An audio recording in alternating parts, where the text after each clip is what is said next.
Hello everyone, welcome back to Pragati commerce academy. मैं सुमित श्रीवास्तव आज के इस नए सेशन में आपका स्वागत करता हूं। आई होप आप सब लोग अच्छे होंगे और प्रीवियस जितने भी वीडियोस हमने शेयर्स के देखे आई होप वो भी आपको बहुत पसंद आए होंगे। और अगर किसी ने नहीं देखा है तो उसका लिंक आपको मेरे डिस्क्रिप्शन में मिल जाएगा, आप उस लिंक को फॉलो करिए। जैसा कि मैंने प्रॉमिस किया था कि अब हम लोग स्ट्रैटेजिकल फॉर्म में वीडियोस डालेंगे, तो मैं उस तरफ आगे बढ़ रहा हूं और मैं चाहता हूं कि आप सारे के सारे स्टूडेंट्स उस वीडियोस को फॉलो अप करें ताकि you will get the best marks in your board examination. Let's start today's topic. देखो, लास्ट क्लास में मैंने डिस्कस किया था calls in arrear and calls in advance. आज का जो सेशन है वो बेस्ड होने वाला है for feature and re issue of shares पर। ठीक है, लेट्स स्टार्ट। देखो, जैसा कि मैंने बताया कि सपोज किसी कंपनी के पास 70,000 इक्विटी शेयर्स थे, ठीक है, जिन पर कंपनी ने 10 रुपए मांग रखे थे। जब कंपनी ने 10 रुपए मांग रखे थे तो मिस्टर नरेश, ये है मिस्टर नरेश, ठीक है, ये भी कंपनी के लिए क्या है, एक शेयर होल्डर है। इन्होंने कंपनी के काफी शेयर्स खरीद रखे हैं। आप लोग मेरी ड्राइंग्स पर कमेंट जरूर कर दीजिएगा कि मेरी ड्राइंग्स तो बहुत अच्छी बनाता हूं, इसीलिए मैं चाहता हूं कि आप मेरी ड्राइंग्स पर जरूर कमेंट करें। ठीक है, ये है मिस्टर नरेश जिन्होंने कंपनी के 5,000 शेयर होल्ड करके रखे। ठीक है, यानी he is the holder of 5,000 shares. And what about the company? So company ने एप्लीकेशन के टाइम पर कुछ पैसे हमसे मांगे हुए थे, ठीक है, कुछ पैसे उन्होंने अलॉटमेंट के टाइम पर मांग रखे हैं, और अगर मैं कुछ पैसों की बात करूं तो उन्होंने फर्स्ट एंड फाइनल कॉल के टाइम पर मांगा है। सपोज कंपनी ने 3 यहां पर मांग के रखे हैं, 5 रुपीज यहां पर और 2 रुपीज यहां पर। मिस्टर नरेश जिन्होंने होल्ड कर रखे थे कुछ शेयर्स, अप्रॉक्सीमेटली 5,000 शेयर्स। जब मिस्टर नरेश को 5,000 शेयर्स उन्होंने होल्ड किए, उन्होंने एप्लीकेशन की पेमेंट कर दी, उन्होंने अलॉटमेंट की पेमेंट कर दी। At the time of first call उनको फाइनेंशियल क्राइसिस आ गई। ठीक है, जैसे ही उनको फाइनेंशियल क्राइसिस आ गई, उन्होंने फाइनल कॉल की पेमेंट नहीं की। अगर उन्होंने फाइनल कॉल की पेमेंट नहीं की बेटा, तो इट मींस कि यहां पर क्या जनरेट हो गया था, कॉल्स इन एरियर। क्या जनरेट हो गया? कॉल्स इन एरियर्स जनरेट हो गए थे। तो देखो, कॉल्स इन एरियर का जनरेशन तक का डिस्कशन तो मैंने किया था। यहीं से शुरू होती है फॉर फीचर की कहानी। फॉर फीचर की कहानी देखो, कंपनी का क्या है ना, कंपनी का एक सिंपल सा फंडा है। अगर आप कंपनी की सारी कॉल्स टाइम पर देते जाओगे तो कंपनी आपके अगेंस्ट में कोई भी एक्शन क्यों लेगी। लेकिन अगर आपने किसी कॉल का पेमेंट नहीं किया तो कंपनी के प्रोटोकॉल्स या कंपनी के बोर्ड मेंबर्स की मीटिंग में जो भी उन्होंने डिसाइड किया होगा उसके अकॉर्डिंग कंपनी आपके शेयर्स को क्या कर लेगी, जब्त कर लेती है। ठीक है, और जब भी कंपनी आपके शेयर्स को जब्त कर लेगी वो कंडीशन कहलाती है फॉर फीचर ऑफ शेयर। ठीक है, क्लियर हो रही बात? यानी अगर आपने सारी कॉल्स का पेमेंट टाइम से किया तो कंपनी आपको कुछ नहीं, भैया एज यूजुअल जैसे आप चल रहे हो वैसे चलते रहोगे। बट इन केस अगर आप किसी कॉल का पेमेंट नहीं कर पाते हो तो कंपनी के पास ये राइट है कि वो आपके शेयर्स को क्या कर ले, जब्त कर ले या फॉरफीट कर ले। ठीक है, अगर कंपनी ने आपके शेयर को फॉरफीट कर लिया है तो क्या होगा, आइए देखते हैं। देखिए, जैसा मैंने बताया कि कॉल्स इन एरियर, अगर कॉल्स इन एरियर होगा नहीं तो फॉरफीचर का कोई कुछ नहीं है, कोई फॉरफीचर नहीं होने वाला। लेकिन अगर कॉल्स इन एरियर है तो फॉरफीट करने का राइट भी कंपनी के पास है। देखो भाई, कंपनी जब भी आपके शेयर को फॉरफीट करेगी तो कंपनी सिंपली देखती है कि भैया आपने कितने पैसे मुझे दे रखे हैं, कितने पैसे नहीं दे रखे हैं, वो हर एक एस्पेक्ट को देखेगी। देखो, अगर मैं मिस्टर नरेश की बात करूं ना, तो मिस्टर नरेश ने अभी तक कंपनी को कितना पैसा दिया था, एप्लीकेशन का दिया था और अलॉटमेंट का दिया था। यानी मिस्टर नरेश ने अभी तक कंपनी को 8 रुपए दिए थे। ठीक है, बात समझ आ रही ना? अब जो आखिरी 2 रुपए थे जो मिस्टर नरेश ने अनपेड में बोल सकता हूं, ठीक है ना, वो नहीं दिए थे। तो अब कंपनी ने क्या डिसाइड किया कि भाई मिस्टर नरेश के जितने भी शेयर्स थे वो जब्त कर लिए जाएंगे या फॉरफीट कर लिए जाएंगे। जब आपने शेयर्स को फॉरफीट कर लिया तो कंपनी ने कहा भैया फॉरफीचर के केस में आपको एंट्री बनानी पड़ेगी। क्या बनानी पड़ेगी भाई? देखो, ये पूरा जो फिनोमिना था वो शेयर की कैपिटल का था। तो यहां पर जितने भी शेयर्स का पैसा नहीं मिलता है यानी फॉरफीट हो जाते हैं, तो फॉरफीचर के लिए सबसे पहले आप डेबिट कर दोगे अपनी शेयर कैपिटल। शेयर कैपिटल को क्या कर दोगे? डेबिट। तो यहां लिखोगे share capital account debit to. अब आपको यहां पे ध्यान से देखना पड़ेगा उस कॉल को जिस पर कॉल्स इन एरियर रखा है, ठीक है। तो यानी मिस्टर नरेश भाई साहब जो थे उन्होंने कौन सी कॉल का पैसा नहीं दिया है? सर उन्होंने शेयर फाइनल कॉल का पैसा नहीं दिया है। तो याद रखना क्रेडिट हमेशा उसी कॉल को करोगे जो कैसी होगी? अनपेड होगी। तो यहां लिख देना सीधे से क्या? Share first and final call, final call. अच्छा, अब मेरा एक क्वेश्चन है कि मिस्टर नरेश ने कितना पैसा अब तक दिया है? तो देखो बेटा क्लियर होना चाहिए, यहां से 2 रुपए ही ऐसे हैं जो नरेश ने नहीं दिया और मिस्टर नरेश ने अब तक दिया कितना है? 8 रुपीज। तो जितना पैसा मिस्टर नरेश ने दिया होगा उसको आप यहीं क्रेडिट पे लिख देंगे शेयर फॉर फीचर के नाम से। किस नाम से लिख देंगे? शेयर फॉर फीचर के नाम से। ठीक है, क्लियर हो रही बात? अब देखो मैंने एक नंबर इसीलिए लेके चल रहा हूं कि कंफ्यूजन ना आए। तो अगर मैं शेयर कैपिटल की बात करूं तो मिस्टर नरेश ने कितने शेयर होल्ड किए हैं अभी तक कंपनी के? Sir 5000 shares. तो 5000 इनटू, देखो क्योंकि यहां पर कंपनी ने नरेश जी से कितने पैसे मांगे हुए थे अब तक? 10 रुपीज मांगे थे, जिसमें से 8 उन्होंने पे किए थे और 2 नहीं किए थे। इसलिए जो आपकी शेयर कैपिटल बनेगी वो पूरी बनेगी 10। यानी ये कितना हो जाएगा? 50,000 हो जाएगा। हो जाएगा नहीं हो जाएगा? अब ये कौन सा पैसा है भैया? वो कॉल्स इन एरियर। यानी नरेश भाई साहब ने कितने रुपए नहीं दिए? 2 रुपए। कितने शेयर्स के? 5000 के। तो यहां पर लिखेंगे 5000 इंटू 2, यानी उन्होंने कितना पैसा नहीं दिया है बच्चे? उन्होंने जो पैसा नहीं दिया है वो है 10,000। अच्छा, अब देखो अगर मुझे ये पता करना हो तो मैं एंट्री बैलेंस करके भी बता सकता हूं कितना? 40,000। बट मैंने बताया ना कि जितना पैसा उन्होंने दिया है अब तक, यानी 10 में से कितना पैसा उन्होंने दिया है? 8 रुपए। तो जितना उन्होंने पे किया है वो हो जाएगा तुम्हारा शेयर फॉर फीचर। यानी 5000 में उन्होंने अब तक कितने दिए हैं? 8 रुपए। तो ये आ गया 40,000। क्लियर हो गई बात बेटा? देखो फॉर फीचर ऑफ शेयर की एंट्री यही होगी। कंडीशन चेंज हो सकती है, हो सकता है कुछ डिफरेंट टर्म्स आ जाएं, लेकिन फॉर फीचर नहीं बदलने वाला। ठीक है, अब देखो कंपनी के पास ही ये ऑप्शन होता है। कंपनी ने भाई नरेश के शेयर तो फॉरफीट कर लिए, ठीक है, क्यों? Because of unpaired call. ठीक है, कंपनी को भाई क्या मिलेगा? सोचो अगर तुम्हारे शेयर कंपनी ने फॉरफीट करके रख लिए तो अगर आपका नुकसान हो रहा है तो कंपनी को भी तो लॉस हुआ ना। कंपनी के 5000 शेयर्स थे जिन पर उन्हें पैसे नहीं मिले, उनका भी तो लॉस इक्वली हुआ। तो ऐसी सिचुएशन में कंपनी क्या सोचती कि भाई यहां अपने पास रखने में मुझे कोई बेनिफिट नहीं है, क्यों ना मैं इसको दोबारा इशू कर देते हो। कभी भी कंपनी दोबारा शेयर्स को इशू कर सकती है अगर उसकी प्रोटोकॉल्स हैं तो कंपनी ने क्या किया? कंपनी के ऊपर है कि उसने 5000 शेयर्स को फॉरफीट किया है, तो वो कितने शेयर दोबारा इशू करेगी वो टोटली डिपेंड करेगा कंपनी। देखिए भाई कि कंपनी ने क्या किया, भाई जो मिस्टर नरेश के शेयर होल्ड करे हुए थे उन्हें क्या कर दिया? री इशू कर दिया। क्या कर दिया बेटा? री इशू कर दिया।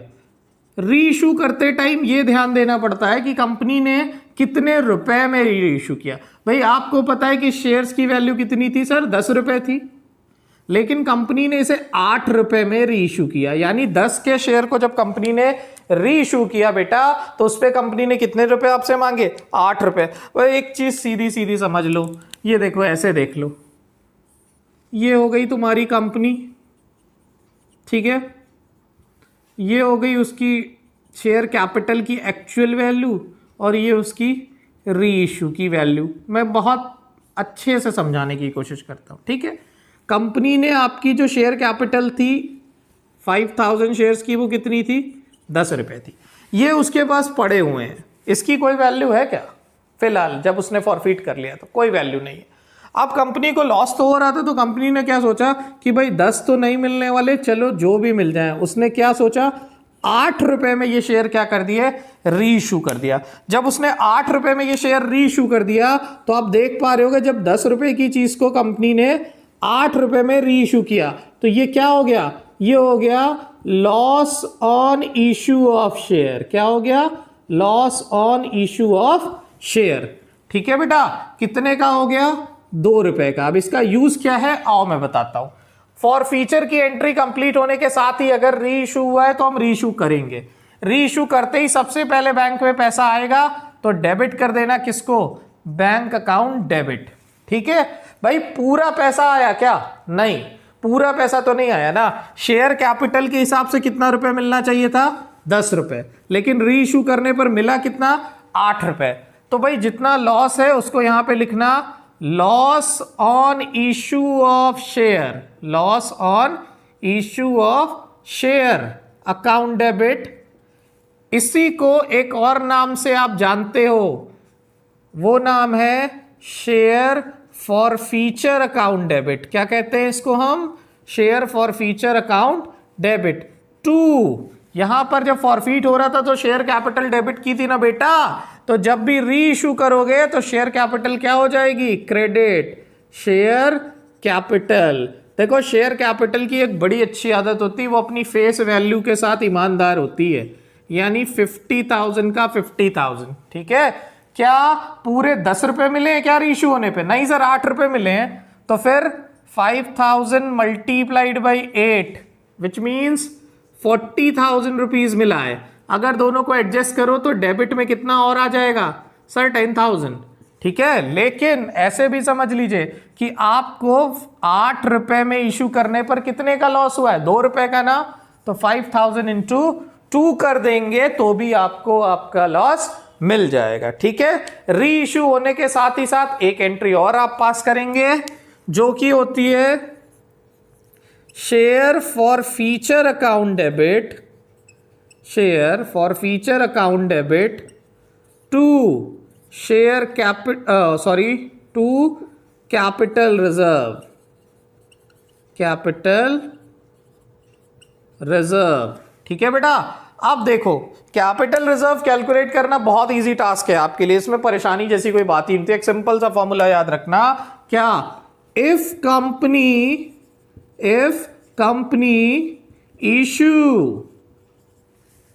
रीइश्यू ऑल फॉरफीटेड शेयर, ठीक है ना, ये कंडीशन है। If company reissue all forfeited share. भाई देखो अब यहां पे समझना, कंपनी ने जब 10 रुपए वाले शेयर 8 रुपए में रीइश्यू किए तो कंपनी को क्या हुआ? 2 रुपए का लॉस हुआ। उस लॉस को आपने किस नाम से दिखाया है भाई? ये दिखाया हुआ है किस नाम से? शेयर फॉर फीचर के नाम से। ठीक है, तो वो कंडीशन जहां कंपनी के सारे फॉरफीटेड शेयर रीइश्यू हो जाते हैं, यानी 5,000 फॉरफीट हुए थे और 5,000 री इशू हो गए थे, तो उस कंडीशन में आप फॉर्मूला यूज करोगे सीआर निकालने का, यानी कैपिटल रिजर्व का। ठीक है, इसका फॉर्मूला यूज हो जाएगा क्या? Share forfeiture account debit, share for feature minus loss on issue of share. Simple सा फॉर्मूला था। ठीक है, शेयर फॉर फीचर आपका यहां पर जो पड़ा हुआ है वो कितना पड़ा बेटा? 40,000 का 40,000 माइनस लॉस ऑन इशू यानी डेबिट में कितना पड़ा है? 10,000 सर, तो 10,000 यहां पर माइनस कर दो। ऐसा करने के बाद जो वैल्यू आएगी वो कितनी आ जाएगी? 30,000 आ गई वैल्यू। तो यहां पर कैपिटल रिजर्व में कितना दिखा दोगे? 30,000 और 30,000। ठीक है बेटा, क्लियर हो रही बात? हर एक चीज क्रिस्टल क्लियर होनी चाहिए। मैं हमेशा इसी चीज पर बिलीव करता हूं, बिकॉज ऑफ कि एमसीक्यू का सेक्शन है अब, और एमसीक्यू कहां से क्वेश्चन को टर्न कर देगा समझ नहीं आएगा। इसलिए हर एक पॉइंट की वैल्यू है, हर एक सेशन की वैल्यू है। आप ज्यादा से ज्यादा हर एक सेशन को लाइक और सब्सक्राइब करते रहिएगा, जिससे कि मैं और ज्यादा मोटिवेटेड हूं और ज्यादा वीडियोस आपके सामने लेकर आता रहूं। ठीक है, आइए देखते हैं नेक्स्ट सेशन। चलिए देखते हैं फॉर फीचर की नेक्स्ट कंडीशन। देखो अभी जो फॉर फीचर मैंने समझा ना, वो क्या था? फॉर फीचर था वो फॉर फीचर ऑन कॉल्स, और मैं इसको नाम देता हूं and simple for feature, simple for feature. ये आपका कोई बुकिश वो नहीं है, ये मैंने खुद से इजाद किया है ना, नहीं ढूंढने लग जाओ बुक में कि ये क्या है क्या है क्या है। दूसरी कंडीशन जिसको हम बोलते हैं फॉरफीचर ऑन प्रीमियम, ये कंडीशन देखते हैं जहां पर प्रीमियम आ जाए फॉरफीचर के टाइम पर।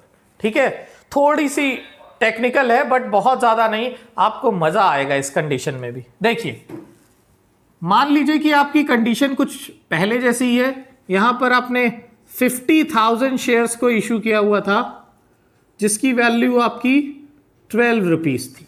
ठीक है, इस 12 में जो आपके 2 रुपए एक्स्ट्रा है बेटा, तो मैंने कहा था ना जितना भी फेस वैल्यू से एक्स्ट्रा होता है वो क्या बना लेते हो आप, प्रीमियम बना लेते हो।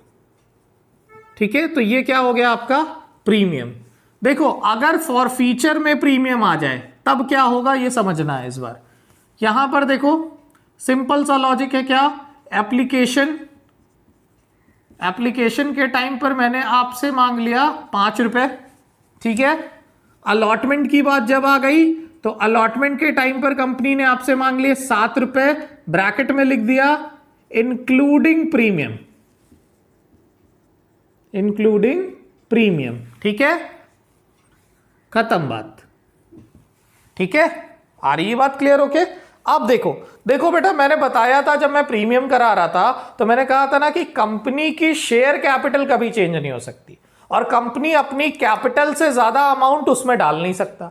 यानी जितना उसकी कैपिटल का पार्ट है वो उसकी कैपिटल में ही जाएगा और जितना उसका जेन्युइन पार्ट है वो एक्स्ट्रा अलग जाएगा। ठीक है, यानी अगर प्रीमियम है तो प्रीमियम के लिए आपको अलग से एंट्री पास करनी पड़ती है। ठीक है, आइए देखते हैं। यहां पर अगर मैं बात करूं तो ये 7 रुपीज थे। ठीक है, आप देखना जरा कि 5 रुपए जब उसने एप्लीकेशन पे ले लिया, 5 रुपए अलॉटमेंट पे, तो 10 तो हो गए ना। तो यहां पर 5 + 2 यानी ये जो 5 रुपए था ये आपकी क्या है, ये आपकी शेयर कैपिटल हो गई और ये जो एक्स्ट्रा 2 रुपए थे ये आपके क्या हो गए, ये आपके प्रीमियम के हो गए। ठीक है बेटा, यहां तक की बात क्लियर। अब देखो मिस्टर रमेश थे यहां पर, कौन था, मिस्टर रमेश। ठीक है ना, मिस्टर रमेश को देख लो, काफी स्मार्ट सा बंदा था, इसने काफी शेयर वेयर ले रखे हैं कंपनी के। ये हैं मिस्टर रमेश। मिस्टर रमेश की अगर मैं बात करूं तो मिस्टर रमेश ने कंपनी के 1000 शेयर होल्ड कर रखे थे। ठीक है, इन्होंने जब पेमेंट की बात आई तो सिर्फ और सिर्फ एप्लीकेशन दिया। क्या दिया, ही ओनली पे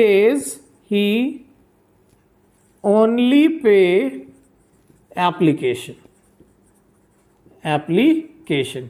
यानी देखो जिस कॉल पर प्रीमियम था वहीं पर कॉल्स इन एरियर आ गया कि नहीं आ गया।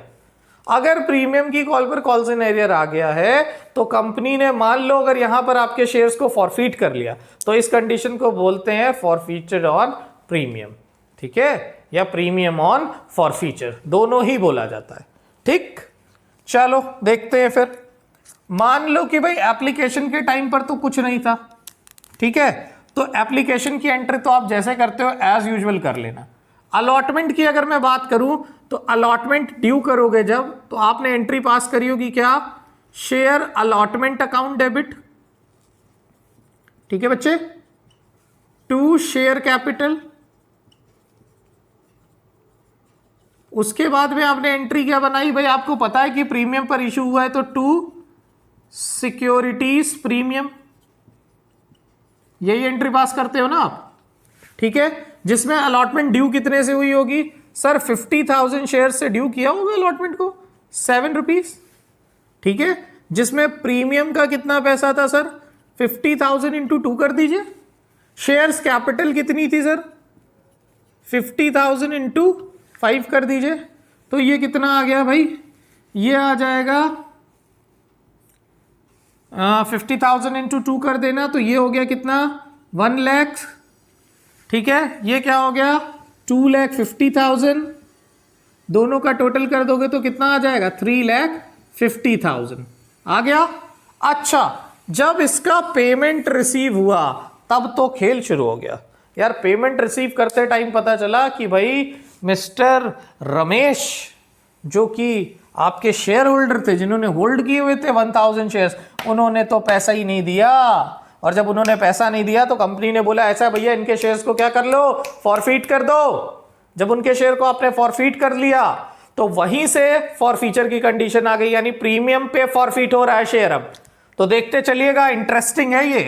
तो जब आपने उनके शेयर्स को फॉरफीट किया तो देखो मैंने सिखाया था ना भाई, ये डेबिट है तो यहां पर क्या होने वाला है, ये क्रेडिट। फिलहाल ये हो जाएगा बैंक अकाउंट डेबिट, ठीक है। चूंकि यहां पर कुछ कॉल अनपेड है तो ऑब्वियसली आपका दोस्त कॉल्स इन एरियर यहां आ गया, यानी calls in arrear account debit to share allotment. Share allotment, अब देखो थोड़ी देर के लिए प्रीमियम शब्द को दिमाग से निकाल दो, क्वेश्चन हो जाएगा। यहां से जब ये डेबिट से चला तो क्रेडिट में आया, कितना आया, 3,50,000।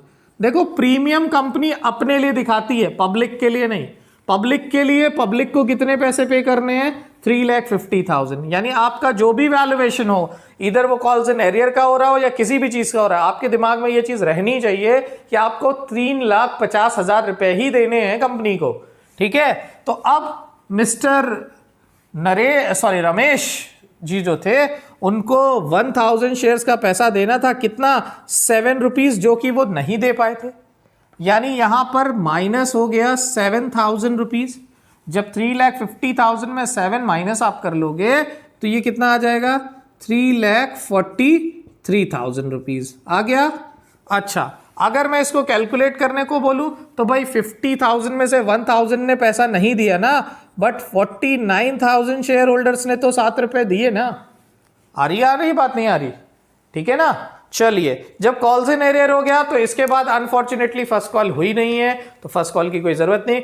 अब कंपनी ने क्या बोला कि भाई जिसने भी पैसा नहीं दिया है उसके शेयर्स को क्या कर लो, फॉरफीट कर लो। तो भाई जब भी शेयर फॉरफीट करोगे तो तुम्हें पता है कि सबसे पहला काम ही होगा क्या, शेयर कैपिटल को डेबिट कर लेना। किसको डेबिट कर लेना, शेयर कैपिटल को। तो यानी शेयर कैपिटल अकाउंट डेबिट, ठीक। और देखो शेयर कैपिटल की एक बड़ी अच्छी आदत होती है, वो क्या होती है कि अगर 10 रुपए उसने मांगे थे तो प्लस 2 अलग मांगे थे, यानी 2 रुपए उसने मांगे थे जो कि प्रीमियम के थे और 10 रुपए उसने मांगे थे जो कि कैपिटल के थे।